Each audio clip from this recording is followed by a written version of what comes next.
Hello, my dear viewers. Welcome back to another of our class.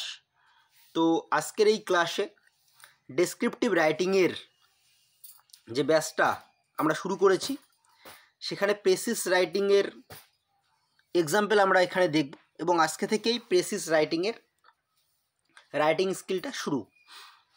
তো already precis রাইটিংয়ের rules আমি দেখিয়েছিলাম। তো precis করার আগে প্রথমে আমাদের কি করতে হয়, প্রথমে প্যাসেজটাকে ভালো করে পড়তে হয়।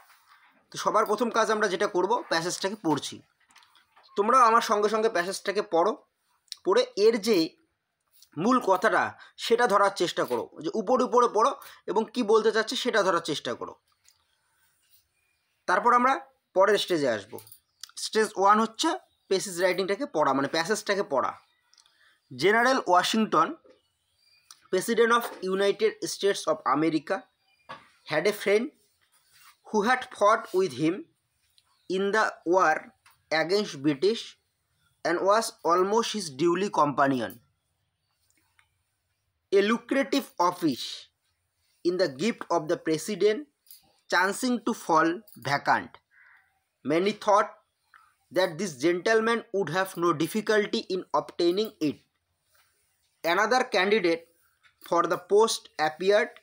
He was a political opponent of Washington, but a man of decided honesty and of great talents for business. Everyone considered the case of the second man hopeless, but to the surprise of all, the opponent of Washington was appointed to the office.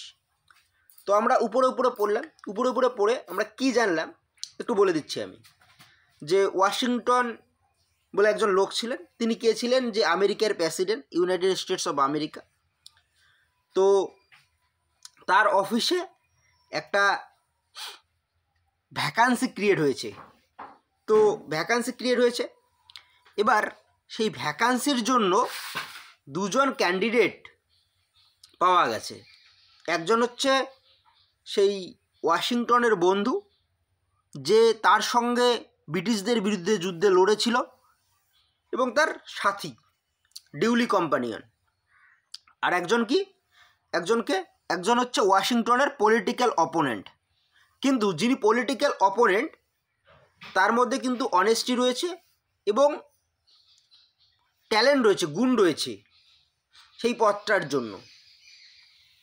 এবার সবাই, যেহেতু প্রথমজন ওয়াশিংটনের বন্ধু, তাই সবাই ভাবছে যে তিনি হয়তো চাকরিটা পাবেন, ভ্যাকান্সিটা তার জন্যই। কিন্তু ওয়াশিংটন কি করছে, ওয়াশিংটন হচ্ছে সবাইকে সারপ্রাইজ করে ওই যে অপোনেন্ট যে রয়েছে তাকে কি করছে, সেই পদে বসিয়েছেন। তো মোদ্দা কথা, এখান থেকে সবার প্রথম যে জিনিসটা জানা দরকার, যে মূল কথাটা কি, মানে কি নিয়ে আলোচনা হচ্ছে। আলোচনা যেটা হচ্ছে সেটা আমরা দেখছি যে ওয়াশিংটনের অনেস্টি নিয়ে আলোচনা হচ্ছে, ইম্পার্শিয়ালিটি নিয়ে আলোচনা হচ্ছে, নিরপেক্ষতা নিয়ে। ওয়াশিংটনের বন্ধু এবং ওয়াশিংটনের ফ্রেন্ড এবং তার পলিটিক্যাল অপোনেন্ট যে আছে, তারা একটা সিটের জন্য লড়াই করছে। তো ওয়াশিংটন কিন্তু সেই সিটের জন্য যে যোগ্য ক্যান্ডিডেট, সে যতই পলিটিক্যাল অপোনেন্ট হোক না কেন, তাকেই কিন্তু সেই সিটটা দিয়েছে। তো এর দ্বারা প্রথম যে বিষয়টা, সেটা কি আলোচনা হচ্ছে, সেটা হচ্ছে ইম্পার্শিয়ালিটি অফ ওয়াশিংটন। ইম্পার্শিয়ালিটি of Washington. তো এটাই তো মূল বিষয়, এটাই মূল বিষয়। তাহলে যেটা মূল বিষয় সেটাকে আমরা অ্যাজ এ টাইটেল হিসেবে ইউজ করতে পারি। যেটা মূল কথা সেটাকেই আমরা হচ্ছে অ্যাজ এ টাইটেল হিসেবে ইউজ করতে পারি। তাহলে ইম্পার্শিয়ালিটি অফ ওয়াশিংটন, এটা হচ্ছে আমাদের টাইটেল। আমি এই যে প্রেসিস রয়েছে, মানে এই যে প্যাসেজ রয়েছে, তার যে প্রেসিটা রয়েছে, সেটা কিন্তু ফাইনালি, এখানে দেখো তোমরা, ফাইনালি কিন্তু আমি করে দিয়েছি, কিন্তু কিভাবে করছি সেটা তোমাদের সঙ্গে শেয়ার করছি। এবার দ্বিতীয় যে ঘটনাগুলো, আমাদের তৃতীয় যে কাজটা করতে হবে, মানে মূল ঘটনা আমরা দেখলাম, সেটাকে টাইটেল হিসেবে আমরা ইউজ করলাম। তৃতীয় কাজটা, যে ঘটনা ঘটছে সেগুলো সংক্ষেপে সিকোয়েন্স অনুসারে লিখব।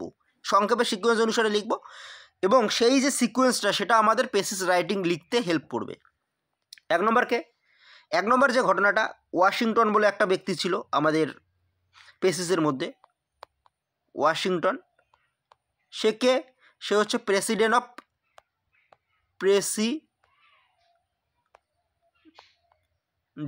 Of America. দেখো আমরা কতটা সংক্ষেপ ইউজ করতে পারি, মানে সংক্ষেপে কথাগুলো ইউজ করতে পারি সেটা বলে দিচ্ছি। দেখো ইউএসএ যে আছে, ইউনাইটেড স্টেটস অফ আমেরিকা, এই এত বড় ওয়ার্ডটাকেই, ইউনাইটেড স্টেটস অফ আমেরিকা যে আছে, এই এত বড় ওয়ার্ডটাকে আমরা আমেরিকা হিসেবে ইউজ করতে পারি বা তার অ্যাব্রিভিয়েশন ইউএসএ হিসেবেও কিন্তু আমরা ইউজ করতে পারি। তাহলে ইউনাইটেড স্টেটস অফ আমেরিকা, এই যে মোটামুটি 4টা ওয়ার্ড, সেখান থেকে আমরা একটা ওয়ার্ড কিন্তু পাচ্ছি, আমেরিকা অথবা ইউএসএ। তো এগুলো কিন্তু মাথার মধ্যে বুদ্ধি রাখতে লাগবে যে যদি সম্ভব হয় অ্যাব্রিভিয়েশন ইউজ করো। ইউএসএ লিখলেও লোকে বুঝবে যে এটা ইউনাইটেড স্টেটস অফ আমেরিকা বলছে। আর যদি না চাও ইউএসএ লিখতে, তাহলে তোমরা আমেরিকা লিখে দাও। তো এগুলো কিন্তু আমাদের ব্যবহার করতে হবে। তাহলে প্রথম কাজ এটা হলো।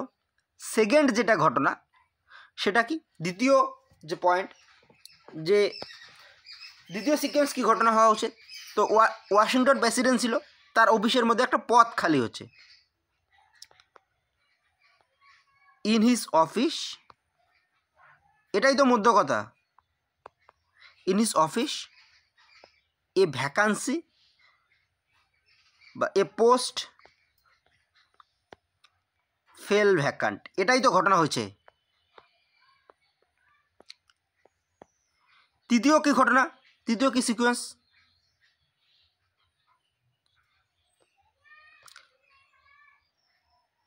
তৃতীয় কি সিকোয়েন্স, তৃতীয় হচ্ছে এবার সেই পোস্টের জন্য ক্যান্ডিডেট কতজন ছিল, 2 ক্যান্ডিডেটস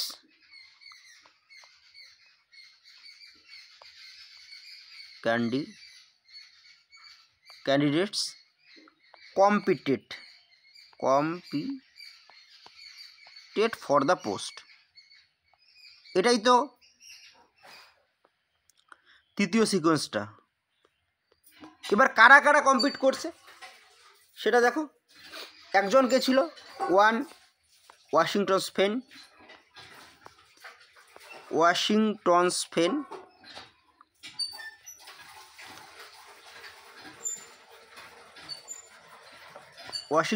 স্পেন,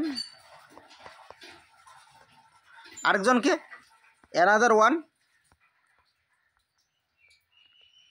তার পলিটিক্যাল অপোনেন্ট।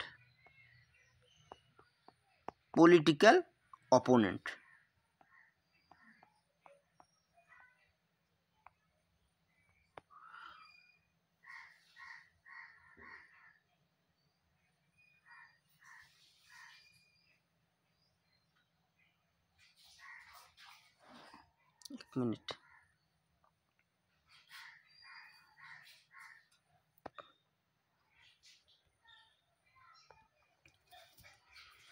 তো আরেকজন হচ্ছে তার পলিটিক্যাল অপোনেন্ট।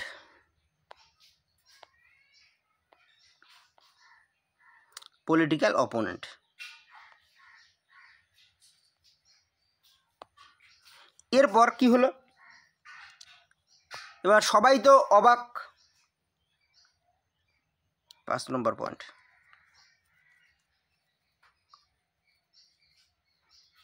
সবাইকে অবাক করে কি করছে ওয়াশিংটন, কি করছে। 5 নম্বর হচ্ছে ওয়াশিংটন সারপ্রাইজিংলি তাকে কি করছে, সিলেক্ট করছে। Surprisingly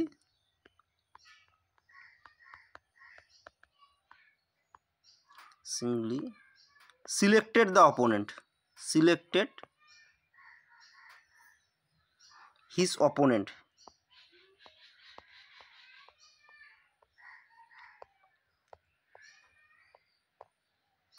Washington surprisingly selected his opponent for the post.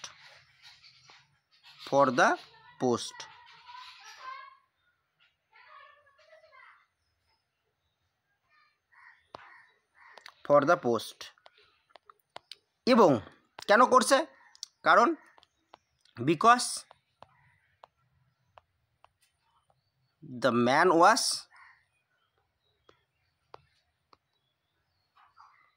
talented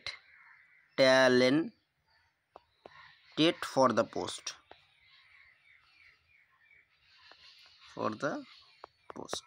তো আমরা কি দেখলাম একটু বলে দিচ্ছি। প্রথমত ওয়াশিংটন হচ্ছে আমেরিকার প্রেসিডেন্ট, তার অফিসে একটা পদ ক্রিয়েট হচ্ছে, সেই পদের জন্য দুইজন ব্যক্তি ছিল, একজন ওয়াশিংটনের বন্ধু, আরেকজন হচ্ছে ওয়াশিংটনের পলিটিক্যাল অপোনেন্ট। কিন্তু সবাইকে অবাক করে ওয়াশিংটন কী করছে, তার বন্ধুকে সেই পদটার জন্য সিলেক্ট করছে। কেন কি? কারণ সেই লোকটা সেই পোস্টটার জন্য ট্যালেন্টেড ছিল। এটাই তো মূল কথা। তো এটাকেই আমরা ইংরেজিতে লিখব। এবং পেসি লেখার সময় আমি সবসময় বলছিলাম যে আমাদের ল্যাঙ্গুয়েজ কী হবে, our language must be easy and simple. তো ল্যাঙ্গুয়েজ কী হবে? ইজি ল্যাঙ্গুয়েজ হবে, যাতে আমরা যখন লিখব, যিনি খাতা দেখবে তিনি যাতে বুঝতে পারে। তো আমি এমন একটা ল্যাঙ্গুয়েজ লিখলাম, এমন একটা শব্দ লিখলাম, হয়তো যিনি খাতাটা দেখছেন তিনি বুঝতে পারলেন না, তাহলে কিন্তু সমস্যা হয়ে যাবে। So language should be easy.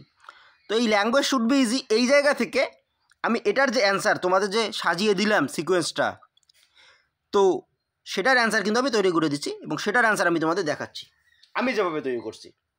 Title আমি সবার প্রথমে বলছি, যেটা একদম মূল থিম, সেটাকে আমরা টাইটেল হিসেবে ইউজ করব। কী ছিল মূল থিম? ইম্পার্শিয়ালিটি অফ ওয়াশিংটন, ওয়াশিংটনের নিরপেক্ষতা বা ইম্পার্শিয়ালিটি। বলছে a post in the office of Washington, আমি দেখো কত সংক্ষেপে লিখছি, a post in the office of Washington, president of America fell vacant. A post in the office of Washington, ওয়াশিংটনের অফিসে ওয়াশিংটনকে president of America fell vacant, খালি হয়েছিল। Two candidates competed for the post, দুজন ক্যান্ডিডেট সেই পোস্টটার জন্য কম্পিটেট করেছিল। ওয়ান ওয়াজ ওয়াশিংটনস ফ্রেন্ড, একজন ছিল ওয়াশিংটনের বন্ধু, and another was his opponent, আরেকজন ছিল অপোনেন্ট। আমি এখানে পলিটিক্যাল অপোনেন্টের কথাও বলিনি, অপোনেন্ট শুধু বলে দিছি। ডিসপাইট এভরিওয়ানস ডাউট, সবার ডাউট থাকা সত্ত্বেও Washington selected the letter one, Washington পরের জনকে সেকেন্ড জনকে সিলেক্ট করছে ফর বিং এলিজেবল। কেন? কারণ হচ্ছে সে এলিজেবল ছিল ফর দ্য পোস্ট, সেই পোস্টটার জন্য। তো ছিল এত বড় একটা প্যাসেজ, আমি সেটাকে কতটা ওয়ার্ডে করছি একটু গুনে দিচ্ছি। 1 2 3 4 5 6 7 8 9 10 11 12 13 14 15 16 17 18 19 20 21 22 23 24 25 26 27 28 29 30 31 32 33 34 35 36 37 38 39 40 41 42, দেখো মোটামুটি 40টা শব্দে করছি। এবং পেসিস যে দেওয়া থাকে তোমাদের ক্লার্কশিপ বলো কিংবা WBPSI বলো, সেখানে কিন্তু মোটামুটিভাবে 50 থেকে 60টা শব্দের মধ্যেই পেসিস লিখতে হয়, খুব বেশি হলে 70টা শব্দ, এর বেশি কিন্তু করা যাবে না। তো 50 থেকে 60টা শব্দ। তো বুঝতে পারছো কীভাবে আমরা পেসিস করলাম। যদি ভিডিও ভালো লাগে, পেসিস করার স্টাইল ভালো লাগে, তাহলে অবশ্যই ভিডিওটিতে একটি লাইক দিও। আর যারা ক্লার্কশিপের অ্যাসপিরেন্ট রয়েছে তোমাদের বন্ধুরা, তাদের সঙ্গে ভিডিওটা শেয়ার করে দিও। কোন কোন জায়গায় আমার পড়ানোর খামতি রয়েছে সেটা কমেন্ট সেকশনে জানাতে পারো। চ্যানেলে যদি নতুন হয়ে থাকো তাহলে এরকম ভিডিও পেতে চ্যানেলটিকে সাবস্ক্রাইব করে রাখো। তো চলো খুব তাড়াতাড়ি অন্য আরও একটা ভিডিওতে তোমাদের সঙ্গে দেখা হচ্ছে। ততক্ষণ পর্যন্ত তোমরা ভালো থাকো, সুস্থ থাকো। ধন্যবাদ।